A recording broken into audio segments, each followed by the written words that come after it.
Τζατζίκι. 500 γραμμάρια γιαούρτι στραγγιστό. 1 αγκούρι ή 2 μικρά αγκουράκια κνοσού.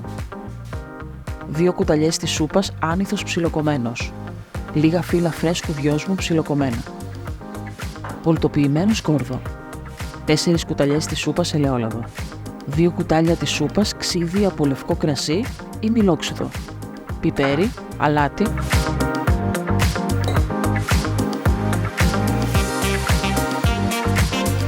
Τρίβετε στην χοντρή πλευρά του τρίφτη το αγκούρι.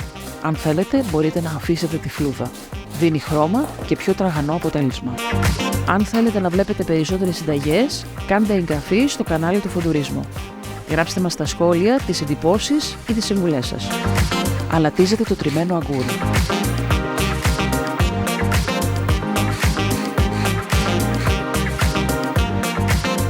Το αφήνετε σε ένα μπόλι σε σουρωτήρι για 10 με 15 λεπτά.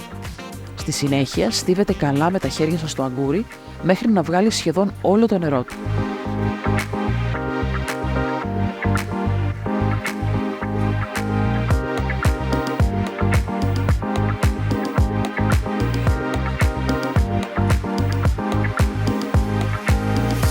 Πετάτε το νερό.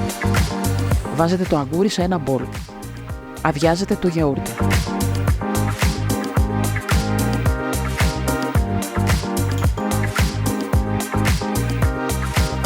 Προσθέτετε πιπέρι.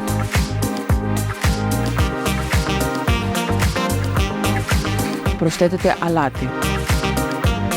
Ρίχνετε ελαιόλαδο. Ξύδι.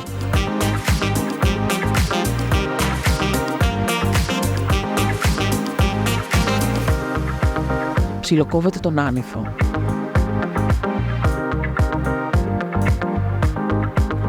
Ψιλοκόβετε το δυόσμο.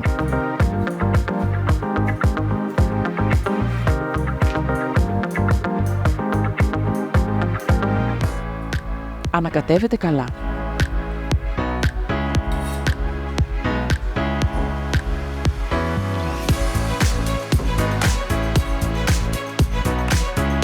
Καλύπτετε καλά και βάζετε το τζατζίκι στο ψυγείο.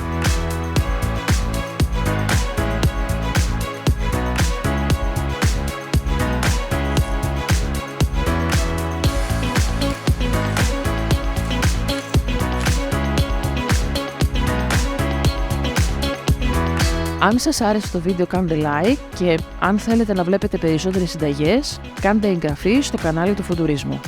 Γράψτε μας στα σχόλια τις εντυπώσεις ή τις συμβουλές σας.